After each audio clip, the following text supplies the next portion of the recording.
WEEKDAY! Morning, Brad. Morning, boys. What's going on? Well, you know the story. We're seeing a growing injury list, and it's disturbing because there's a couple guys that are added to it that you really don't want to see injured. Andrew Billings might be the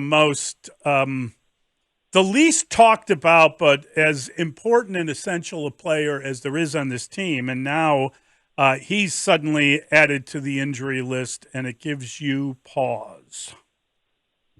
Yeah, we'll see what information we get out at House Hall a little bit later on today, but hopefully that's just something minor, a little maintenance, and he can be out there because we had that very conversation.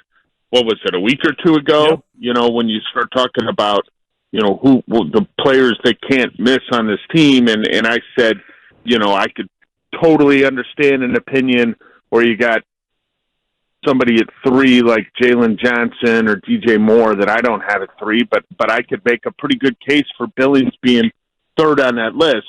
And if he's not third on your list, that's fine. But if he's not in your top 5, your top 5's not right. Brad, hearing from Mercedes Lewis yesterday was, I think, a little alarming or at least concerning when he talked about telling Shane Waldron, after Shane Waldron invoked the meeting and referenced the meeting he had with the Leadership Council, Mercedes Lewis talked about telling Shane Waldron basically to not walk on eggshells, not to be tentative. All the things that he revealed about that conversation did not leave people wanting to feel confident about the Bears any more confident about the Bears. What did you make of it? Well, I think if you've got open line of communication, there's an opportunity for improvement there. But communication isn't going to execute a 3rd and 1 at the 45-yard line with 4 minutes to play when you're chasing 4 points. It's going to help, but you got to go out there and make it happen. Waldron seemed a little uneasy talking about things this week yesterday at the podium, but I think that's sort of who he is. There's some things they're doing well, like Caleb's completion percentage, yards per attempt has gone up each week. Okay, you don't need to look at the numbers it passes the eye test. I think that Caleb Williams has improved through the first 3 weeks, and that's significant for Waldron. That's significant for the Bears. And he's done so with some of these issues that we've talked about at length around him in terms of offensive line play, lack of a running game. Keenan Allen hasn't been in there, etc. But, man, this is another opponent, not unlike the one last week, that has got some issues. The Rams have really been struggling on defense. The Rams have got a multitude of injuries on both sides of the ball. They look like a team that's beat up depth chart wise in week 12, and we haven't even gotten close to week 12. And this game comes home, and it's another team that in a stretch of games here with kind of an iffy defense. And I thought anyway, that the Bears would be able to take advantage of that last week in Indianapolis. They've got to hope that they're just a week behind getting to that, and they can play better offensive football against the Los Angeles Rams. Brad, when you talk about the Rams, you can't help but think about, the guys that aren't there. Aaron Donald retired. I know they've been drafting linemen for a while, but that impacts your defense, and certainly it's impacted their defense. They're down 2 receivers, Pro Bowl level receivers. They're down 3 starting offensive linemen.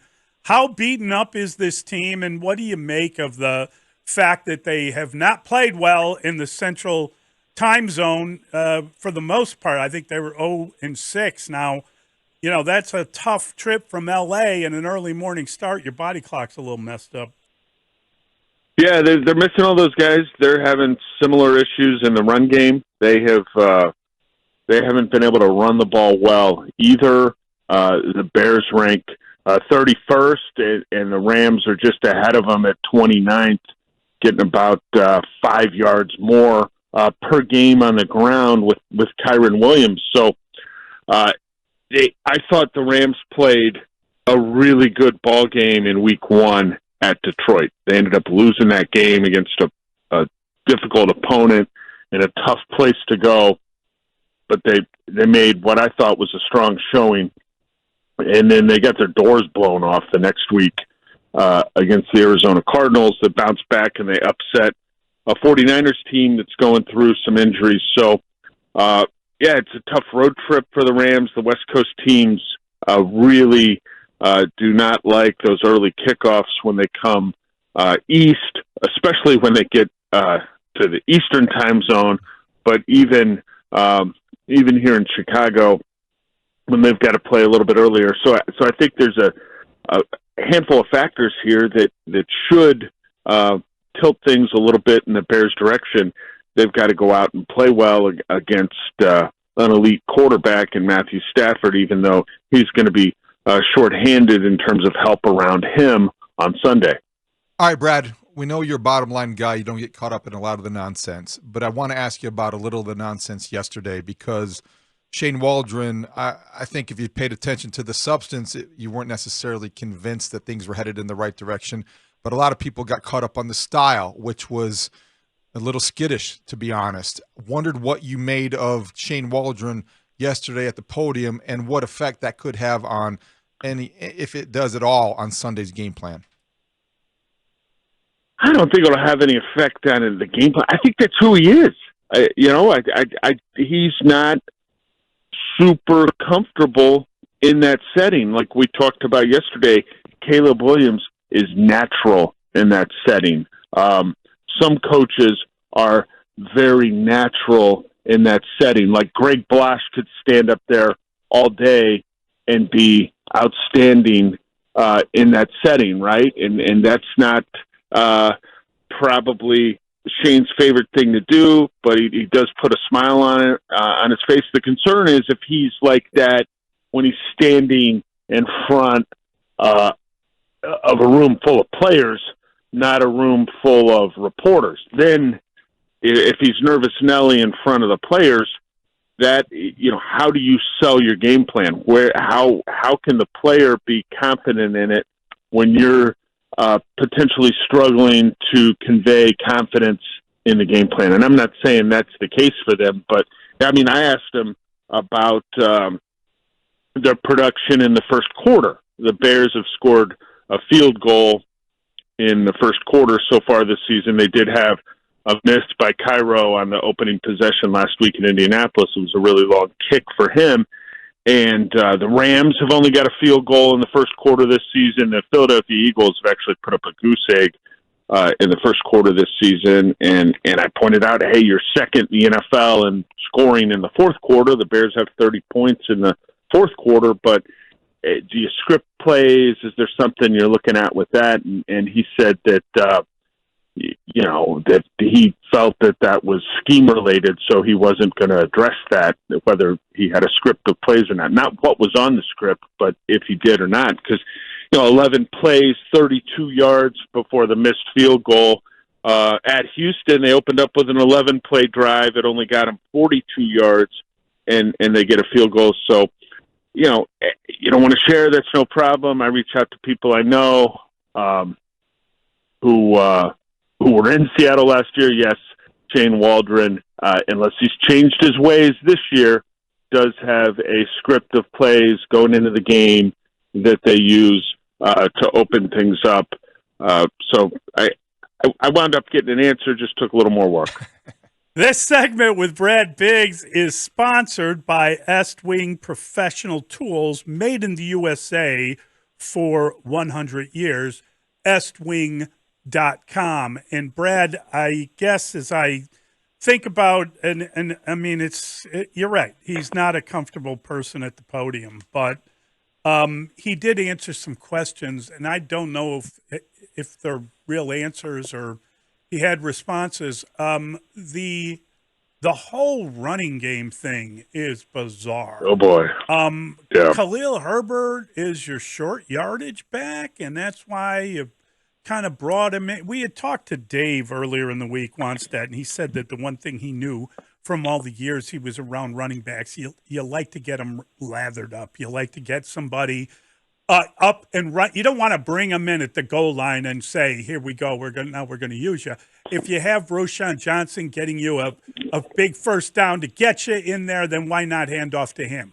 Why are you using the backs in the way you're using them in the second quarter there? And the answer apparently is that Khalil Herbert is their designated short yardage back, which seems wrong and seems kind of strange. I just wonder what your take was when he talked about the usage fact of the running back position. I don't have an issue with Herbert being their designated short yardage goal line guy. I'm fine with that for a couple reasons. One, obviously, I don't think that's who Swift is, and they don't think that's who Swift is. That's not what they signed DeAndre Swift in free agency. Herbert's shown the ability to be proficient between the tackles the past couple seasons. And then Roschon Johnson, I think he could develop into that guy. I think you want to see a little more from him.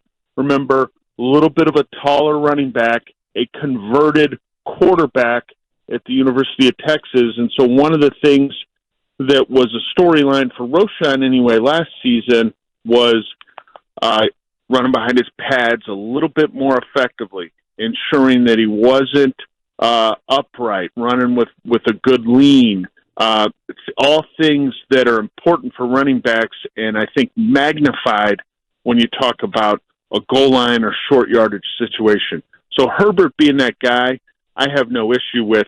I do agree with Dave's premise that, to get the best out of a running back, they need to get into the flow of the game. As you said, they need to get lathered up a little bit, and that's difficult to do when you're struggling to run the football, when you're trying to run on 1st and 10, and then you've got 2nd and 9. Well, it's pretty clear you're in a passing situation, and barring a big profit there on 2nd and 9, you're probably throwing it again on 3rd down. The Bears have really struggled on 1st and 10 this season, and that's kind of set everything back.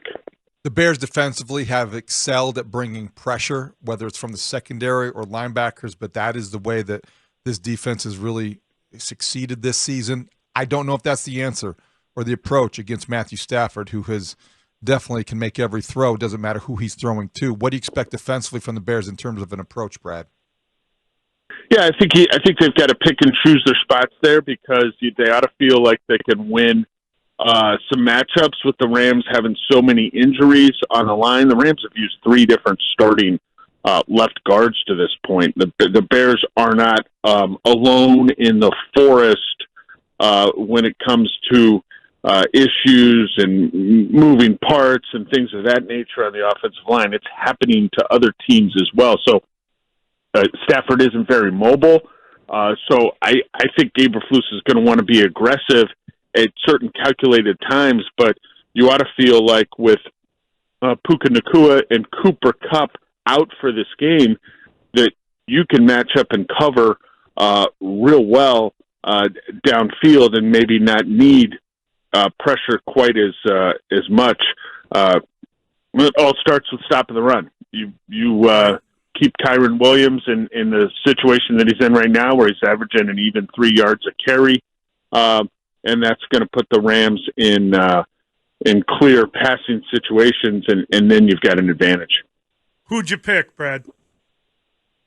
I went back and forth on this one. At the beginning of the week, I was Bears, and then I got to thinking about just kind of an unsure vibe about a lot of things up there, and I was kind of leaning toward the Rams because they're obviously very well coached with Sean McVay, and Stafford again is elite. And I flipped back to the Bears last night, guys. I just think that the situation here sets up for them. The Rams have not played well on defense. Stafford's without those targets that can, those guys can on a 3rd and 8 can go for 38 yards. Those wide receivers that are going to be sidelined. So I went with the Bears. I don't know that it'll necessarily be real pretty. It doesn't have to be. I picked 17-16, guys. Yeah.